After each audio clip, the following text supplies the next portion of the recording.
സത്യം ശിവം സുന്ദരം എന്ന വാക്കുകൾ നമ്മൾ ഒരുപാട് കേട്ടിട്ടുണ്ടാവില്ലേ? ഒരുപാട് പാട്ടുകളിൽ സത്യം ശിവം സുന്ദരമുണ്ട്.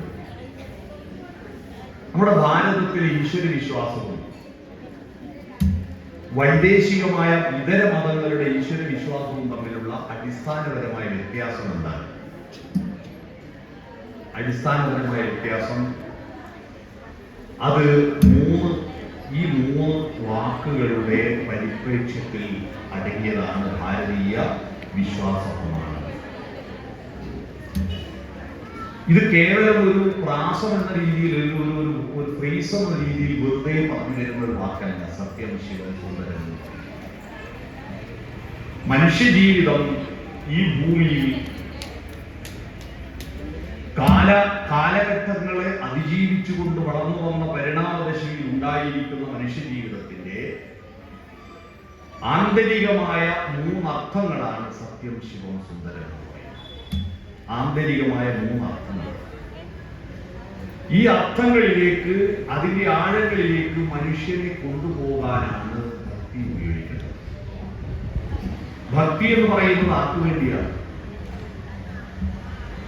നമ്മുടെ ഭക്തി ഒരു രാഷ്ട്രീയമായി മാറുന്നു. എന്താ രാഷ്ട്രീയം? രാഷ്ട്രീയം എന്ന് പറഞ്ഞാൽ എന്താ? ഇപ്പൊ ഞാനൊരു ജില്ലാ പഞ്ചായത്തിലുണ്ടോ, എനിക്ക് റോഡിന്റെ കാര്യം, പാലത്തിന്റെ കാര്യം, ആശുപത്രിയുടെ കാര്യമൊക്കെയാണ് പറയുന്നത്. ബാഹ്യമായിരിക്കുന്ന കാര്യങ്ങൾ ചെയ്യേണ്ടത് മനുഷ്യരും മനുഷ്യന്റെ കൂട്ടായ്മയുമാണ്. അതിനാണ് രാഷ്ട്രീയം എന്ന് പറയുന്നത്. രാഷ്ട്രീയം എന്ന് പറഞ്ഞാൽ ഈ പാർട്ടി മാത്രമൊന്നുമല്ല. രാഷ്ട്രീയം എന്ന് പറയുന്നത് മനുഷ്യക്കൂട്ടം ഒരുമിച്ച് സംഘടിതമായി നടത്തുന്ന ബാഹ്യമായ വികസന പ്രവർത്തനത്തിനെയാണ് രാഷ്ട്രീയം എന്ന് പറയുക. എന്നാൽ ദൈവത്തിനെ കൊണ്ട് രാഷ്ട്രീയ പണി എടുപ്പിക്കലാണ് ഇപ്പൊ പലരും. ദൈവമോട് അത് തരണം, ഇത് തരണം, എനിക്ക് വീടുണ്ടാക്കി തരണം, കല്യാണം നടത്തി തരണം, ബ്രോക്കറാക്കി തരണം, കല്യാണം നടത്തി തരണം, എനിക്ക് SLC ജയിപ്പിച്ചു തരണം, അല്ലേ, എനിക്ക് ലോട്ടറി എടുപ്പിക്കണം. എന്താ? എന്റെ വീടിന്റെ അപ്പുറത്ത് കോളയാട് എന്ന് പറഞ്ഞൊരു സ്ഥലത്ത് ഒരു ചുമട്ട് തൊഴിലാളി ആത്മഹത്യ ചെയ്തു. കഴിഞ്ഞ വർഷം ആത്മഹത്യ. എന്തിനാണ് ആത്മഹത്യ ചെയ്യുന്നത്? ഭാര്യയ്ക്കും അറിയില്ല, മക്കൾക്കും അറിയില്ല, അങ്ങനെ ഒരു വിഷയം വീട്ടിലില്ല, ആർക്കും ഒരു പിടിയില്ല. അവന്റെ സുഹൃത്തുക്കളോട് അന്വേഷിച്ചപ്പോൾ മനസ്സിലായി അവൻ കോളയാട് ബാങ്കിൽ നിന്ന് 50,000 രൂപ ലോൺ വാങ്ങിയ. 50,000. എന്നിട്ട് ഓണം നമ്പറിന്റെ 100 ടിക്കറ്റ്, 50,000 രൂപേന്റെ ടിക്കറ്റ് എടുത്തു, ലോട്ടറി ടിക്കറ്റ്. എന്നിട്ട് എല്ലാ ദിവസവും പള്ളിയിൽ പോയിട്ട് മെഴുകുതിരി കത്തിച്ചില്ല. ഈ ടിക്കറ്റ് കൊണ്ടുപോയി വെച്ചിട്ടാ പ്രാർത്ഥിക്കുക, ഈ ലോൺ അഴിപ്പിച്ചു തരുന്നു. അങ്ങനെ എപ്പോഴും പ്രാർത്ഥിച്ചിട്ട് അവസാനം ടിക്കറ്റിന്റെ കണക്ക് വരുമ്പോ ഈ അടുപ്പിച്ച് കുറെ നമ്പർ ഒന്നിച്ചെടുത്താല് അവസാനത്തെ നമ്പർ ചില്ലറ പൈസ എല്ലാം കൂടി 1,500. 50,000 ടിക്കറ്റ് എടുത്തിട്ട് 1,500. ലോട്ടറി അടിക്കാത്തതിന്റെ 50,000 തിരിച്ചടക്കാൻ പറ്റാത്തതിന്റെ രക്ഷാബന്ധമുണ്ട്. അവൻ ആത്മഹത്യ ചെയ്തു. അവന്റെ ഭാര്യയും മക്കളും അനാഥരായി. ആരാ ഇവിടെ പണി? ദൈവമാണ്. ഈ ദൈവത്തിന്റെ പണി ഇവന്റെ ടിക്കറ്റ് കൊടുത്തിട്ട് തിരുവനന്തപുരത്ത് ലോട്ടറി ഓഫീസിൽ പോയിട്ട് നറുക്കെടുക്കുമ്പോൾ ഇവന്റെ നമ്പർ നിർമ്മിച്ചു കൊടുക്കലാണ്. നേരത്തെ നമ്പർ മനസ്സിലാക്കിയിട്ട് ആ നമ്പറിൽ ലോട്ടറി അടിപ്പിച്ചു കൊടുത്ത ഒറ്റൊരു ദൈവത്തെ നിനക്കറിയാം, നിങ്ങൾക്ക് പറ്റിയുണ്ടാവും. ആ ദൈവത്തിന്റെ പേര് കിൽക്ക സിനിമയിലെ രേവതി എന്നാണ്. കിൽക്ക എന്ന് പറഞ്ഞ സിനിമയിൽ രേവതി എന്ന് പറഞ്ഞൊരു കഥാപാത്രമുണ്ട്. ഇന്നസെന്റിന്റെ ലോട്ടറി ടിക്കറ്റിന്റെ നമ്പർ നേരത്തെ കുറിച്ചെടുത്തിട്ട് കുട്ടിന് കിഡ്നിയായിട്ട് ആ രാമദേവിന്റെ ഫലം പറഞ്ഞിട്ട് അതേ നമ്മൾ ലോട്ടറി അടിച്ച് നടന്നിട്ട് ഇന്നസെന്റ് വീണിട്ട് ബോധം കെട്ട് വീണിട്ട് ചിരിച്ചോണ്ട് പിന്നെയും ബോധം കെടുന്നത് രംഗമില്ലേ? മലയാള സിനിമയിലെ ക്ലാസിക് രംഗം. ഈ പണിയാണ് ദൈവത്തിന്. ദൈവവിശ്വാസവും ദൈവം എന്ന ബോധവുമെല്ലാം ആന്തരികമായിരിക്കുന്ന വികാസമാണ്. ആന്തരികമായ വികാസം. ഈ ആന്തരികമായ വികാസത്തിന്റെ കേന്ദ്രബിന്ദു സത്യബോധമാണെന്ന് അറിയുക. സത്യബോധം. നമ്മൾ നിലവിലിരിക്കുന്ന യാഥാർത്ഥ്യങ്ങളെ കാണാൻ കഴിയണം. ആ സത്യത്തിന്റെ സൂക്ഷ്മതലങ്ങളിലേക്ക് ആഴത്തിൽ ഇറങ്ങാൻ കഴിയണം. നമ്മൾ കാണുന്നത് പലതും ഒറ്റക്കാഴ്ചയിൽ കാണുന്നതൊന്നും സത്യമായിരിക്കണമെന്നില്ല. ആത്യന്തികമായ ഒരു സത്യമുണ്ട്. സൂര്യൻ കിഴക്കിൽ നിന്ന് ഉദിക്കുന്നോ പടിഞ്ഞാറ് അസ്തമിക്കുന്നോ എന്ന് സത്യമായിട്ടല്ലേ നമ്മൾ വിശ്വസിച്ചത്. നൂറ്റാണ്ടുകളോളം അതാണ് വിശ്വസിച്ചത്. സൂര്യൻ കിഴക്ക് നിന്ന് ഉദിക്കുന്നു, പടിഞ്ഞാറ് അസ്തമിക്കുന്നു. പക്ഷെ അത് സത്യമല്ലെന്ന് ബോധ്യപ്പെട്ടില്ല. സൂര്യൻ ഉദിക്കുന്നില്ല, അസ്തമിക്കുന്നില്ല. ഭൂമി കറങ്ങുന്നതുകൊണ്ട് തോന്നുന്നതാണ് നമ്മളാ കറങ്ങുന്നത്. നമ്മൾ ബസ്സിൽ പോകുമ്പോൾ വഴിയരികിലുള്ള വൃക്ഷങ്ങളെല്ലാം പുറകോട്ട് ഓടുന്നത് പോലെ തോന്നുന്നില്ലേ? വൃക്ഷങ്ങൾ ഓടുന്നില്ലല്ലോ, നമ്മളല്ലേ ഓടുന്നത്. ഞാൻ ഇന്നലെ തിരുവനന്തപുരത്ത് നിന്ന് പകൽ വണ്ടിക്ക് വരുമ്പോൾ ഷൊർണൂരെത്തിയപ്പോ അവിടുത്തെ ഇഡലിയും പഴയും വീഴുന്നത് വരെ വണ്ടിയാണ്. കുറേ നേരം അവർ അപ്പൊ ഭയങ്കര ഉച്ച സമയത്ത് ചൂട് കൊണ്ട് വണ്ടി പുറപ്പെട്ട കാറ്റ് കിട്ടുമല്ലോ. ഒരു കാറ്റ് കിട്ടുമായിരുന്നല്ലോ. എന്താ വണ്ടി പുറപ്പെടാത്ത ഇങ്ങനെ വച്ച് നോക്കി വണ്ടി എന്താ പോകാത്തതെന്ന് എല്ലാവരും അസ്വസ്ഥരായിരിക്കുമ്പോ നല്ല വണ്ടി വിട്ടു. ആശ്വാസമായി. വണ്ടി വിട്ടു, സ്പീഡായി വന്നു. പക്ഷെ കാറ്റിലെത്തില്ല, വണ്ടി പോകും. കുറേ കഴിഞ്ഞേരം മനസ്സിലായത് അപ്പുറത്തെ വണ്ടി പുറകോട്ട് പോയതാണ്, നമ്മളെ വണ്ടി മുന്നോട്ട് തന്നെയാണ്. നമുക്ക് തോന്നിയതാ നമ്മളെ വണ്ടിയാ മുന്നോട്ട് പോയതെന്ന്. ഇതുപോലെ നമ്മൾക്ക് അയഥാർത്ഥത്തിന്റേതും യാഥാർത്ഥ്യത്തിന്റേതുമായിരിക്കുന്ന അതിർവരമ്പുകളെ തിരിച്ചറിഞ്ഞുകൊണ്ട് യഥാർത്ഥ യാഥാർത്ഥ്യം എന്നത് കണ്ടെത്തുവാനുള്ള പരിശ്രമം. അതുകൊണ്ടാണ് എല്ലാ മതങ്ങളുടെയും, അത് ഹിന്ദു മതം മാത്രമല്ല, എല്ലാ മതങ്ങളുടെയും ആത്യന്തിക ലക്ഷ്യം സത്യാന്വേഷണമാണ്. ഈ സത്യം നമ്മൾ പണ്ടൊരു നാട്ടിലൊരു ചൊല്ലുള്ളൂ, ഉള്ളതൊന്നും ഉള്ളതല്ല, ഉള്ളതിന് നാശമില്ല, നാശമുള്ളത് ഉള്ളതല്ല. ഈ ഉള്ളതൊന്നും ഉള്ളതല്ല, കാണുന്നൊന്നും ഇത് സത്യമല്ല. സത്യത്തിന് നാശം ഉണ്ടാവില്ല, അത് ആത്യന്തികമായ സത്യമാണ്, അതിനൊരിക്കലും നാശം ഉണ്ടാവില്ല. സത്യമേവ ജയതേ. നാശമുള്ളത്, മാറുന്നതൊന്നും സത്യമല്ല. സത്യം കണ്ടെത്തിയാൽ പിന്നെ ആ സത്യത്തിൽ നിൽക്കണം. സത്യം മാറുമോ? ദൈവം വന്നിട്ട് അസത്യം പറഞ്ഞോളൂ, തൽക്കാലം അടിയിൽ നിന്ന് രക്ഷപ്പെടാൻ എന്ന് പറഞ്ഞൊരു ഭാഗമുണ്ട് VT ഭട്ടതിരിപ്പാടിന്റെ കണ്ണീരും വിനാവുന്ന ആത്മകഥയിൽ. കണ്ണീരും വിനാവുന്ന ആത്മകഥയിൽ ചെറിയ കുട്ടിയായിരിക്കുമ്പോ വേദങ്ങൾ ഓതിയല്ല ഈ ഊതി കൊല്ലാൻ പോകുക പറഞ്ഞാൽ അതിഭീകരമായ ശിക്ഷയായിരുന്നു കേട്ടോ. പണ്ടത്തെ വിദ്യാഭ്യാസത്തിന്റെ അവസ്ഥ നോക്കി എന്തൊരു ക്രൂര ശിക്ഷയായിരുന്നു. അയാൾ പറയാ, ബെഞ്ചിന്റെ അടിയിൽ കമഴ്ത്തി വെച്ചിട്ട് ചന്തിക്കടിക്കും, പിന്നെ നുള്ളും, ചാണകം ഉരുട്ടിയിട്ട് മൂക്കത്ത് പിടിക്കും, എന്നിട്ട് ചാണകം വീടത് കിട്ടും അടി. അതിഭീകരമായ ശിക്ഷയായിരുന്നു. VT ഭട്ടതിരിപ്പാട് കൃത്യമായി പറയുന്നുണ്ട്. അതുകൊണ്ട് തന്നെ ഈ വേദങ്ങൾ ചൊല്ലാൻ, ഓതാൻ, വേദങ്ങൾ എഴുതി പഠിക്കലില്ല, ഓതുക പറഞ്ഞാൽ പറയാൻ ചെടിയിൽ ഓതിക്കൊണ്ട് എന്ന് പറയും. അതുകൊണ്ട് വേദങ്ങൾ ചൊല്ലുന്ന ആളെ വിളിക്കുക ഓദിക്കൻ എന്നാണ്. ആ ഓദിക്കൻ എന്ന് പറഞ്ഞാൽ ഇയാളൊരു എന്താ പറയുക, ഭീകരനായ ഒരു രാക്ഷസനായിട്ടാണ് മനസ്സിലുള്ളത്. അപ്പോ ഒരു ദിവസം വലിയൊരു നമ്പൂരി ഇല്ലത്തേക്ക് വന്നു, തന്നെ വിളിച്ചിട്ട് ചോദിച്ചു, ഓത്ത് ചെല്ലാൻ മോഹമുണ്ടോ? ഒട്ടും മോഹമില്ല സത്യത്തിൽ. പക്ഷെ മോഹം ഉണ്ടെന്ന് പറഞ്ഞാൽ അസത്യം. മോഹം ഉണ്ടെന്ന് പറഞ്ഞാൽ അസത്യം. മോഹം ഇല്ലെന്ന് പറഞ്ഞാലോ ഓദിക്കാൻ കഴിയും. ദൈവമാണോ ഓദിക്കലാണോ? ആകെ പുഴമേൽ മറഞ്ഞു. എന്താ പറയുന്നത് മനസ്സിലാവുന്നില്ല. അപ്പോഴാണ് കണ്ണു കൂട്ടിയിട്ട് ഞാൻ എന്താ പറയാൻ ആയിരിക്കുന്നു. ദൈവം മുന്നിൽ വന്നിട്ട് പറഞ്ഞു, തൽക്കാലം അടി കിട്ടാതിരിക്കാൻ കളവ് പറഞ്ഞു. ദൈവം എന്നോട് പറഞ്ഞു, തൽക്കാലം അടി കിട്ടാതിരിക്കാൻ കളവ് പറഞ്ഞു. അപ്പോ മോഹം വീണു. അപ്പൊ പിന്നെ വളരെ സന്തോഷമായിപ്പോ മോഹം ഉണ്ടല്ലോ, വളരെ സന്തോഷമായി. പിന്നെ മോഹത്തെ പറ്റിയായി ചർച്ച. പക്ഷെ അന്ന് രാത്രിയിൽ യാതൊരു സ്വപ്നം കണ്ടു. ആ സ്വപ്നത്തിൽ അമ്പലത്തിന്റെ ഇടപ്പള്ളിയിൽ ഒരു വലിയ ഭീകരനായ രാക്ഷസൻ ഇയാളെ പിടിച്ചും മലർത്തിയിട്ടിട്ട് കടവ് പറയുന്നോ മോഹമുണ്ടടാ നിനക്ക് എന്ന് പറഞ്ഞിട്ട് പേടിപ്പിച്ചു. അങ്ങനെ ഞാൻ ആകെ ഞെട്ടി ഉറക്കുകഴിയുമ്പോൾ ഉറച്ചു പോയി.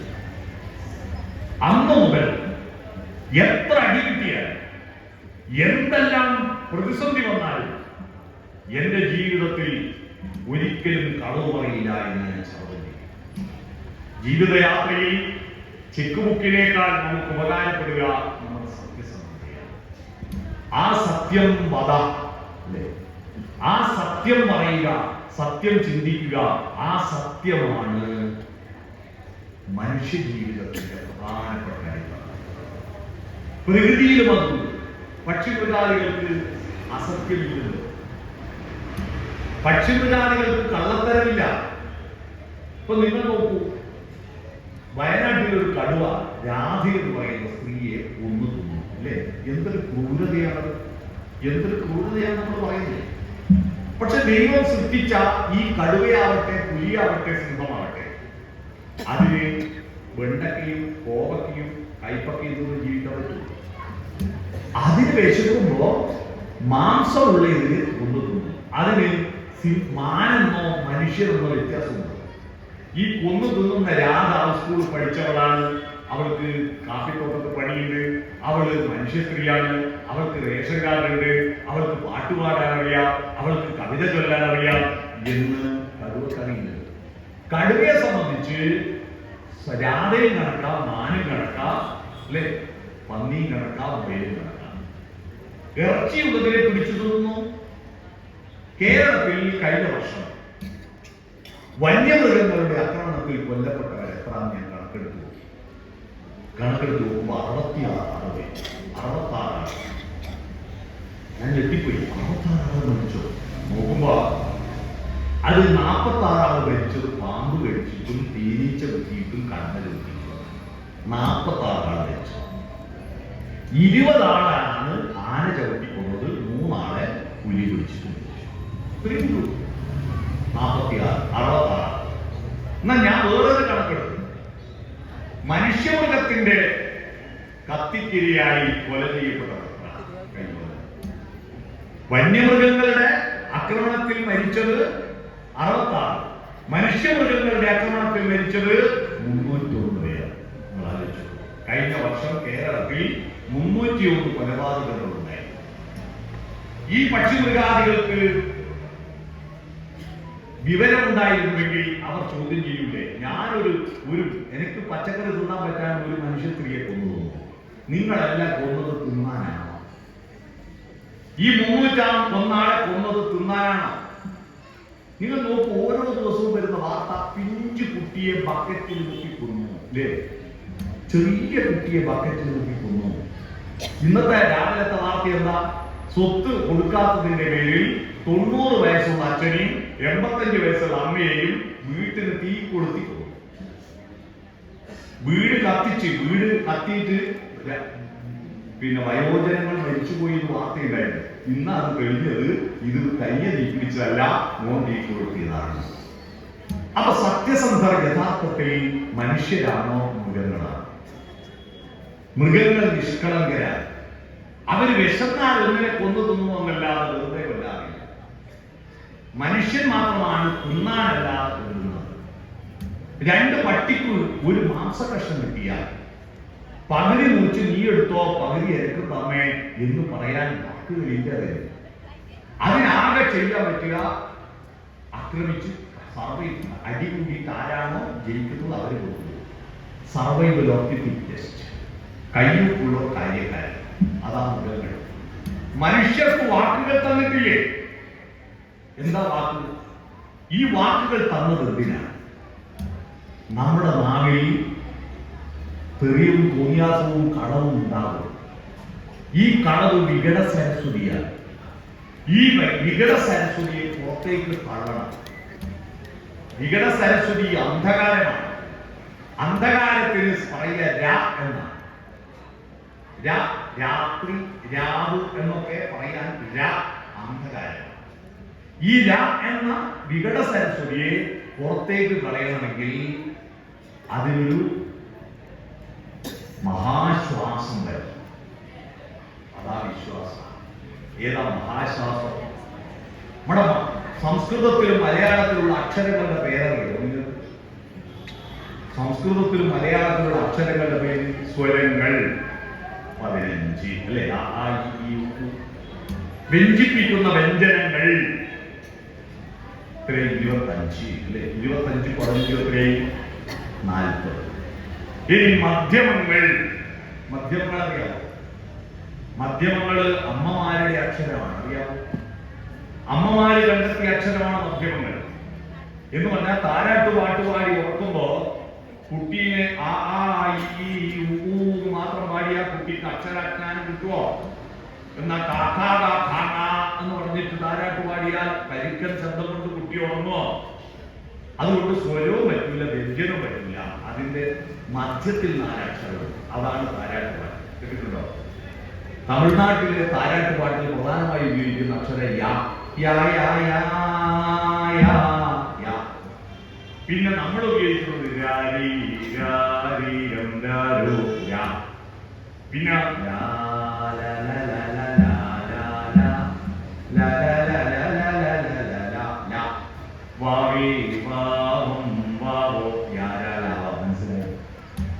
ഇത് ഫോണറ്റിക്സാ.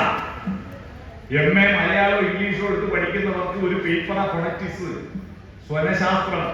ഈ സ്വനശാസ്ത്രം ഒരു കോളേജിലും പോകാതെ പഠിച്ചവരാര്? അമ്മമാർ. അതാണ് അമ്മമാരുടെ സത്യം. അമ്മമാരുടെ സത്യം. അവര് യാരാലാമ എന്ന അക്ഷരത്തിലൂടെ താരാട്ടുപാട്ടുപാടി ഉറക്കുന്നതിന്റെ പുറകിൽ ഒരു മഹത്തായ സത്യമുണ്ട്. അത് ഒരു കോളേജിലും പഠിപ്പിച്ചതല്ല. സത്യം എന്ന് പറയുന്നത് പ്രകൃതിയാണ്. അപ്പൊ യാരാലാമ. അപ്പോ 40 3 44. പിന്നെ ഊഷ്മാക്കൾ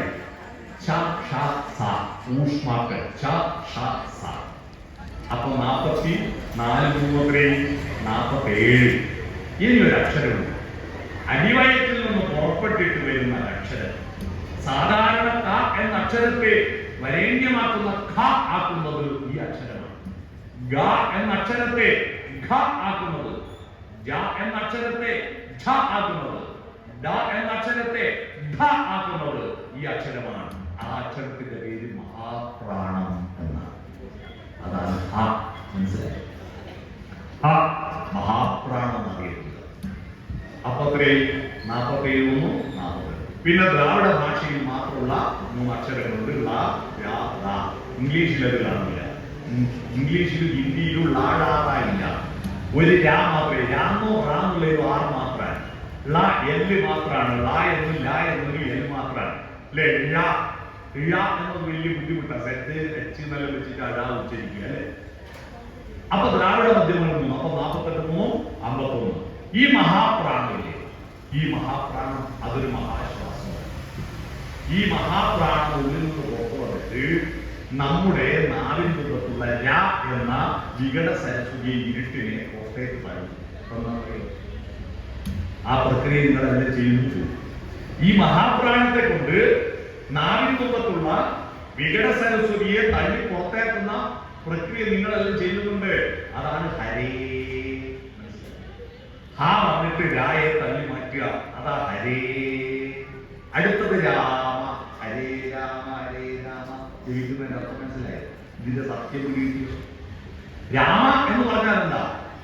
രാമ രാമ എന്ന് ചൊല്ലുന്നത് രാജബ്ദോച്ചാരണ മാത്രേണ മുഖാൻ വിദ്യം വിവാദക ഗുണപ്രവേശ ഭീര്യാജ മകാരച്ച കവാടവേ. രാ എന്ന് ഉച്ചരിക്കുമ്പോൾ എല്ലാ പാപങ്ങളും പുറത്തു പോകുന്നു. പുറത്തുപോയ പാപങ്ങൾ തിരിച്ചുള്ളിൽ പ്രവേശിക്കാതിരിക്കാൻ മ എന്ന് വായപുത്തുന്നു. അപ്പൊ ഹരേ രാമ എന്ന് ചൊല്ലുന്നതിന്റെ അർത്ഥം പിടികിട്ടിയോ? നമ്മുടെ ഉള്ളിലുള്ള അന്ധകാരത്തെ, സത്യത്തെ മൂടിക്കിടക്കുന്ന അന്ധകാരത്തെ.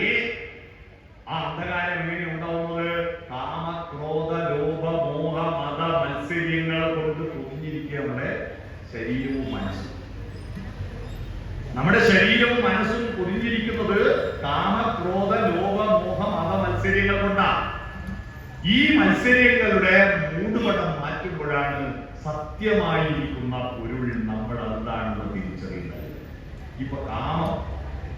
ഇന്നലത്തെ പത്രത്തിൽ മറ്റൊരു വാർത്ത കണ്ടത് 8ാം ക്ലാസ്സിലെ പെൺകുട്ടി 9ാം ക്ലാസ്സിലെ പെൺകുട്ടി പ്രസവിച്ചു. ഇന്നലത്തെ പത്രത്തിലെ 9ാം ക്ലാസ്സിലെ പെൺകുട്ടി പ്രസവിച്ചു. കുട്ടിയുടെ അച്ഛനായ 8ാം ക്ലാസ്സിലെ ചെക്കൻ. ഇന്നലത്തെ പത്രത്തിൽ രണ്ടുപേര്. എന്താ ഇത്? അതിന്റെ കാരണം എന്താ?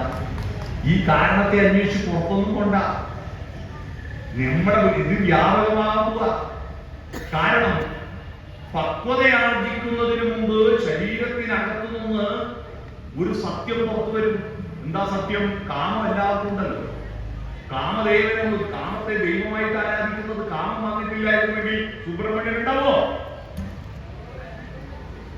മല്ലികാബാണൻ തന്നെ വില്ലെടുത്തത് കൊണ്ടല്ലേ, മന്ദാരമല കൊണ്ടു ശരം തൊടുത്തത് കൊണ്ടല്ലേ ശിവൻ പാർവതിയെ വിവാഹം കഴിച്ചത്. കുമാരസംഭവം അറിയില്ലേ? സുബ്രഹ്മണ്യൻ ഉണ്ടായത് ഈ കാമദേവൻ അമ്പയച്ചത് കൊണ്ടാ. ഈ കാമം എല്ലാവരുടെയും ഉള്ളിലുണ്ട്. കുട്ടികൾക്ക് കാമം ഉണ്ടെങ്കിൽ അവരെ കുറ്റപ്പെടുത്തണ്ട. കാരണം അത് അവർക്ക് കിട്ടിയ നിങ്ങളിൽ നിന്നാ. കാരണം നിങ്ങൾക്ക് അത് ഉണ്ടായതുകൊണ്ടല്ലേ അവരുണ്ടായേ.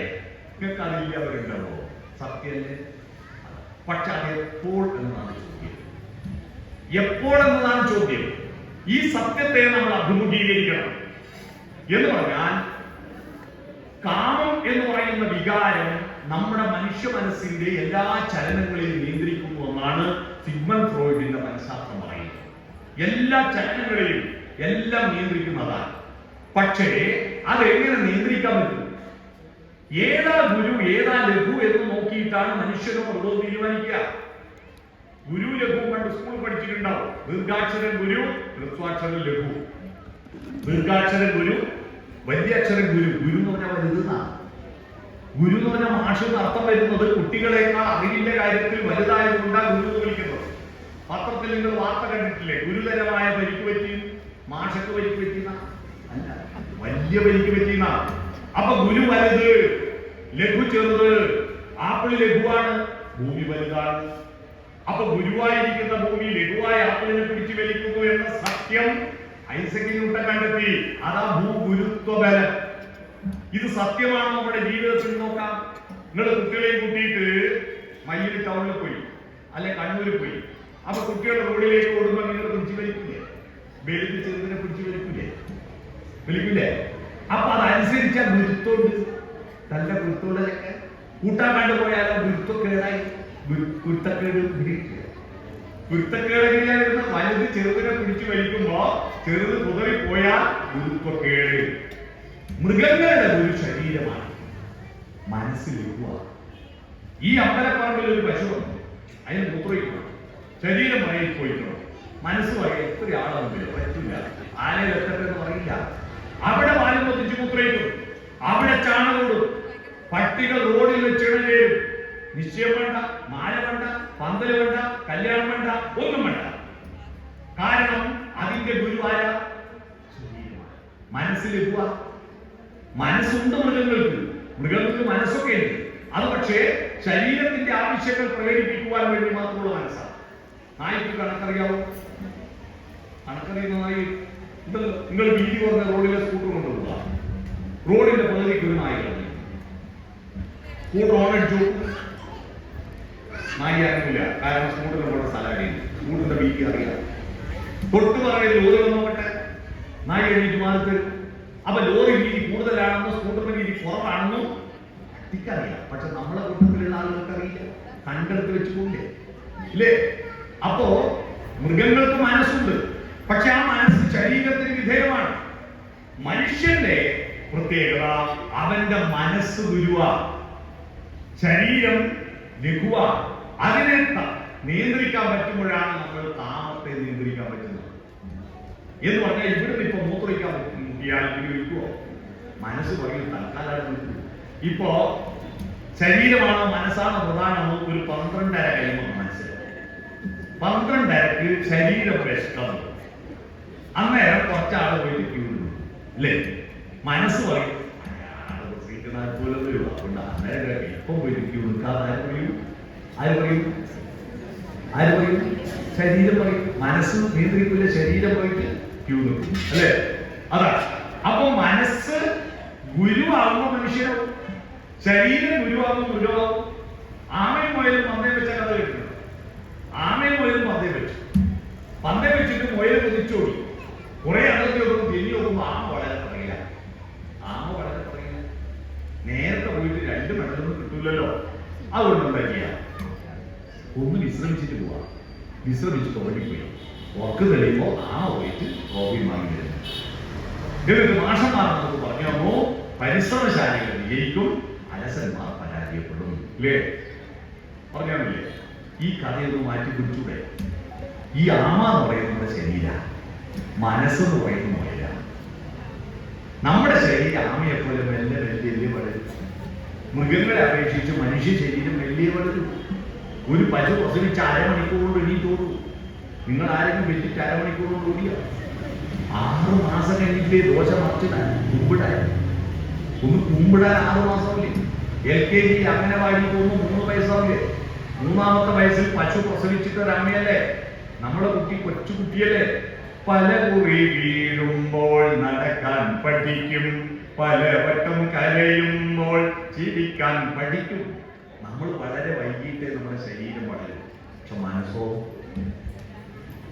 മനസ്സ് കുതിച്ചോടുകയാണ്. എന്തിനാണ് കുതിച്ചോടുന്നത് എന്ന് നമ്മുടെ കുട്ടികളെ പഠിപ്പിക്കും.